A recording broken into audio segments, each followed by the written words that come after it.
베드로가 본 바 환상이 무슨 뜻인지 속으로 의아해 하더니 마침 고넬료가 보낸 사람들이 시몬의 집을 찾아 문 밖에 서서 불러 묻되 베드로라 하는 시몬이 여기 유숙하느냐 하거늘 베드로가 그 환상에 대하여 생각할 때에 성령께서 그에게 말씀하시되 두 사람이 너를 찾으니 일어나 내려가 의심하지 말고 함께 가라. 내가 그들을 보내었느니라 하시니 베드로가 내려가 그 사람들을 보고 이르되 내가 곧 너희가 찾는 사람인데 너희가 무슨 일로 왔느냐? 그들이 대답하되 백부장 고넬료는 의인이요 하나님을 경외하는 사람이라. 유대 온 족속이 칭찬하더니 그가 거룩한 천사의 지시를 받아 당신을 그 집으로 청하여 말을 들으려 하느니라 한데 베드로가 불러들여 유숙하게 하니라. 이튿날 일어나 그들과 함께 갈새 요빠에서 온 어떤 형제들도 함께 가니라. 이튿날 가이사랴에 들어가니 고넬료가 그의 친척과 가까운 친구들을 모아 기다리더니 마침 베드로가 들어올 때에 고넬료가 맞아 발 앞에 엎드려 절하니 베드로가 일으켜 이르되 일어서라 나도 사람이라 하고 더불어 말하며 들어가 여러 사람이 모인 것을 보고 이르되 유대인으로서 이방인과 교제하며 가까이 하는 것이 위법인 줄은 너희도 알거니와 하나님께서 내게 지시하사 아무도 속되다 하거나 깨끗하지 않다 하지 말라 하시기로 부름을 사양하지 아니하고 왔노라. 묻노니 무슨 일로 나를 불렀느냐?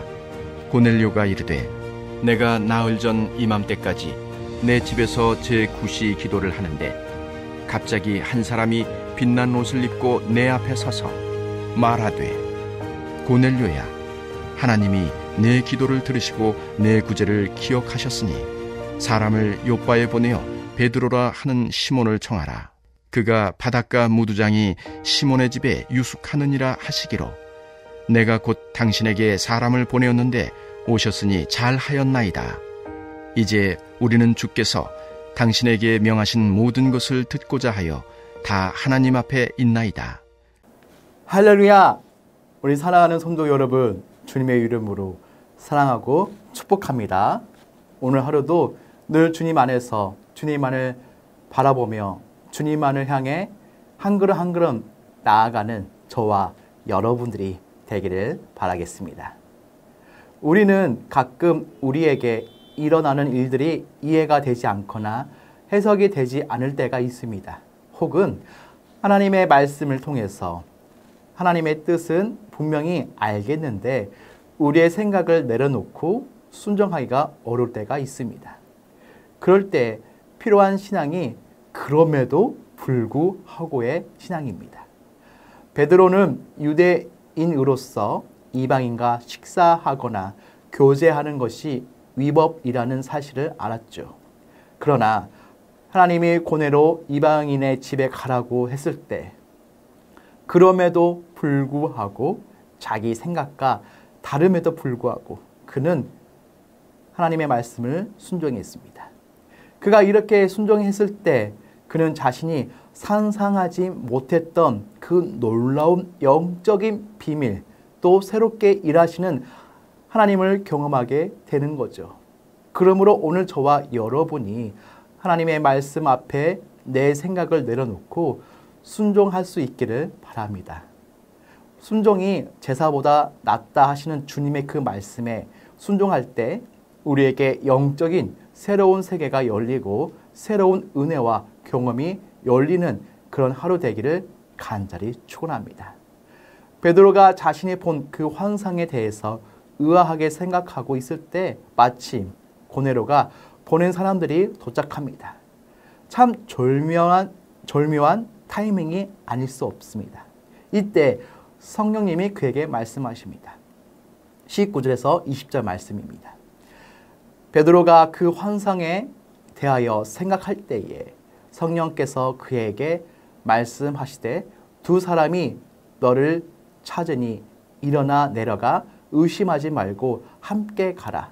내가 그들을 보내었느니라 하시니 성령님은 베드로에게 누군가 너를 찾아올 텐데 의심하지 말고 그들과 함께 가라고 말씀하시죠. 정말로 베드로가 이 음성을 들었을 때 고넬료가 보낸 사람들이 찾아와서 베드로를 찾았습니다. 베드로가 내려가서 무슨 일인가 묻자 그들은 자초지정을 설명하죠.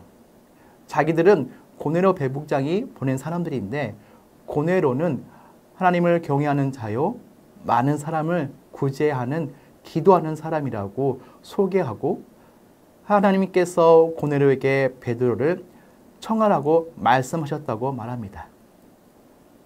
베드로는 이런 가정을 통해 점점 마음속에 퍼즐들이 이제 연결이 되기 시작합니다.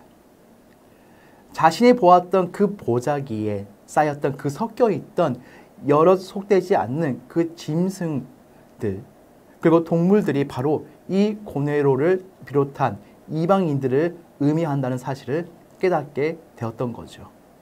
그리고 자기가 봤던 그 동물 환상이 단순히 유대인들의 음식과 정결법에 관련된 것이 아니라 이방인들을 향한 하나님의 새로운 계획, 앞으로 하나님이 행하실 일들을 나타낸다는 것을 점점 깨닫기 시작합니다.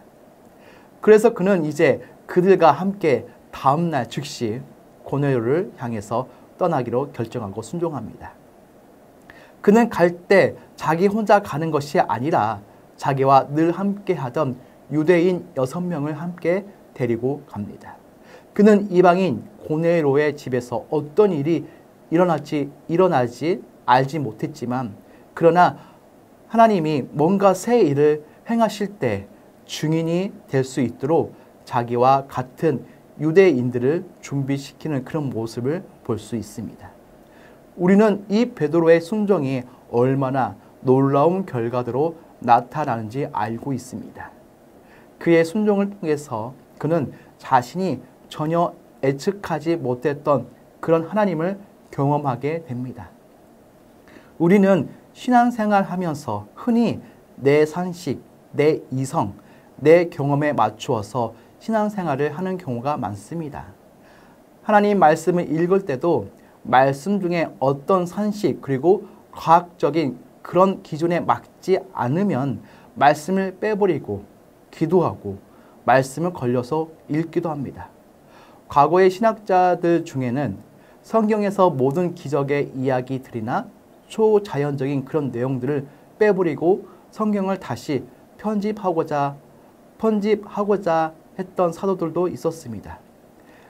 33절 하바절 말씀을 보면 주께서 당신에게 명하신 모든 것을 듣고자 하여 라고 했습니다. 하나님의 말씀을 들을 때 내가 원하는 말씀만 듣는 것이 아닙니다. 하나님의 말씀을 듣는 사람은 하나님께서 어떤 말씀을 주시든지 그 말씀을 모두 들어야 합니다. 때로는 쓰디쓰 말씀을 주실 때도 받아야 합니다. 가슴을 파는 고통의 말씀을 주실 때도 우리는 들어야 하죠. 나의 잘못을 드러내는 그 말씀을 주셔도 들어야 합니다. 달콤하고 좋은 말씀만 받아서는 절대 안 됩니다. 말씀 듣는 우리에게는 참 나쁜 버릇이 있습니다. 하나님께서 주신 말씀을 모두 들으려 하지 않고 내게 좋은 말씀만 취사 선택하라는 것입니다. 성경에 밑줄을 하나 그어도 내게 복이 되는 그 말씀이나 위로의 말씀에만 줄을 긋습니다. 그런데 성경을 자세히 읽다 보면 잘못을 지적하는 말씀이 더 많습니다.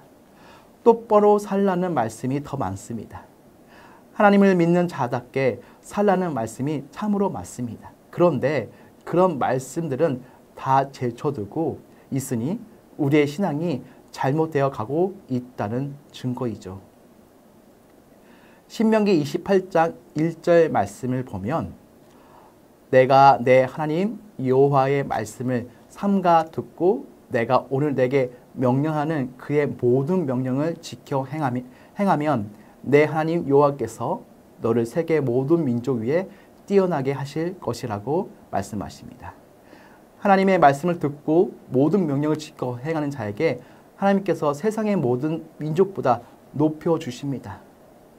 이것은 하나님의 약속 말씀입니다. 그러므로 말씀을 들을 때 모든 말씀을 들을 수 있기를 바랍니다. 내가 원하지 않는 말씀도 달게 받으시기를 바랍니다. 사랑하는 여러분, 우리가 하나님의 말씀을 대할 때 우리가 말씀을 분석하고 비판하는 자체가 아니라 하나님의 말씀이 우리를 해석하고 그리고 하나님의 말씀이 우리를 치료하는, 우리를 조정하는 그런 역할을 하도록 열린 자세로 말씀을 보기를 간절히 축원드립니다. 베드로가 가이사라에 도착했을 때 고넬료는 자기의 친척들과 가까운 친구들을 다 불러 모아 베드로를 기다리고 있었습니다. 그가 이 베드로의 만남을 얼마나 사모하고 기다리고 있었는지 알 수 있습니다. 24절에서 25절 말씀입니다. 이튿날 가이사라에 들어가니 고넬료가 그의 친척과 가까운 친구들을 모아 기다리더니 마침 베드로가 들어올 때에 고넬료가 맞아 발 앞에 엎드려 절하니.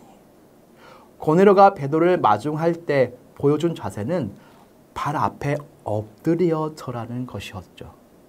이것은 마치 신적인 존재나 로마 황제를 대하는 듯 하였습니다. 이는 당시에 사도들이 지녔던 권위를 보여주며 또한 고넬료의 겸손하고 순수한 성품을 나타냅니다.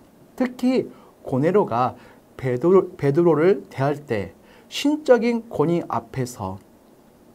앞에서는 것처럼 행동할 수밖에 없었던 것은 베드로를 환상 중에 경험한 천사의 말과 관계된 사람으로서 특별히 선택된 하나님의 사람으로 여겼기 때문이었을 것입니다. 성도 여러분, 고넬료는 로마의 장교입니다. 그는 로마 장교로서의 체면 따위는 아랑곳하지 않았습니다. 그는 오직 베드로에 통해서 하나님이 어떤 말씀을 들려주실지 그 설레는 마음, 기대하는 마음, 그리고 열린 마음으로 지금 베드로를 맞이하고 있다는 거죠. 오늘날 우리는 말씀의 홍수 속에 살고 있습니다. 우리는 말씀을 너무나 기대감 없이 듣고 보고 읽을 때가 많습니다. 습관적으로 예배에 참석할 때가 많죠. 그러나 하나님은 사모하는 사람들을 기다리는 사람들, 기대하는 사람들에게 말씀의 비밀을 열어 보여주십니다. 우리는 이제 하나님 말씀을 묵상하고 큐티할 때 오늘 하나님이 나에게 어떤 말씀을 들려주실지 기대하는 마음의 마음으로 말씀 앞에 나아가는 여러분들이 되시기를 바랍니다. 베드로 역시 이제 고넬료가 절하는 그 모습을 보고 그를 말리면서 나도 사람이라고 말합니다. 26절에 베드로는 고넬료를 일으키며 나도 사람입니다. 나는 신이 아닙니다. 나는 사람입니다. 비록 베드로가 한번 설교할 때 5천 명이 회개하고 죽은 자를 살리고 중풍병자를 고치는 능력이 있는 종이었지만 그는 항상 자신이 누구인지 그리스도의 종의 신분을 기억했습니다. 베드로는 왜 위대한 사도였냐 하면 그는 철저하게 자기가 사람이라는 사람됨을 잊지 않고 살았기 때문에 위대해질 수 있었다는 것이죠. 그래서 베드로는 인간에 대한 신적인 숭배는 있을 수 없는 것이라는 그 암시와 함께 로마 황제에 대한 숭배를 부정하는 의도를 가지고 이러한 말을 했을 것입니다. 그는 이제 겸손한 모습으로 고넬료에게 묻습니다. 왜 자신을 불렀는지 묻습니다. 28절에서 29절 말씀입니다. 이르되 유대인으로서 이방인과 교제하며 가까이 하는 것이 위법인 줄은 너희가 알거니와 하나님께서 내게 지시하사 아무도 속되다 하거나 깨끗하지 않다 하지 말라 하시기로 부름을 사양하지 아니하고 왔노라. 묻노니 무슨 일로 나를 불렀느냐. 아멘. 베드로는 유대인으로서 이방인과 교제하거나 이방인과 함께 식사하는 것이 위법인 줄을 알지만 그런 하나님께서 깨끗하게 하신 것을 속되다고 하지 말라고 말씀하신 그 말씀에 의지해서 그가 그럼에도 불구하고 사양하지 않고 고넬료의 집까지 달려왔다고 말합니다. 그리고 무슨 일로 나를 불렀느냐 묻지요. 이 고넬료와 베드로의 영적인 태도, 그들의 겸손과 사모하는 그 마음과 하나님께 순종하는 이런 자세를 통해서 하나님은 지금 차근차근 하나하나 놀라운 일들을 행해 나가고 계십니다. 베드로와 고넬료는 알지 못하지만 이 시간이, 이 사건이 장차 기독교 역사에 얼마나 놀라운 결과를 가져오는지, 복음이 이방인들에게 흘러가고 퍼져가는데 얼마나 결정적인 그런 계기가 되는지 알지 못합니다. 그러나 우리는 알고 있지요. 사랑하는 여러분, 우리가 순간순간 작은 일에 하나님의 말씀과 음성에 순종하는 일은 너무나 중요합니다. 하나님은 순종하는 사람들을 통해서 하나님의 일, 하나님의 역사를 이루십니다. 오늘 말씀을 기억하면서 우리가 하나님의 말씀으로 우리 자신을 정리하고 거룩하게 세워서 주님이 원하실 때 순종함으로 하나님의 뜻을 이루는 여러분들이 되시기를 예수 그리스도의 이름으로 축복합니다. 다 같이 기도하는 시간을 가지겠습니다. 하나님 말씀 앞에 순종할 수 있는 믿음과 용기를 허락하여 주시옵소서. 내 생각과 내 경험과 내 판단을 앞세우기보다 늘 하나님 말씀 앞에 나아가게 도와주시고 하나님 말씀에 순종하는 우리가 되게 도와주옵소서. 하나님의 반복인 기도로 세워가는 선전 건축되게 하옵시며 교회가 한마음 되어 선전 건축을 감당하게 하옵소서.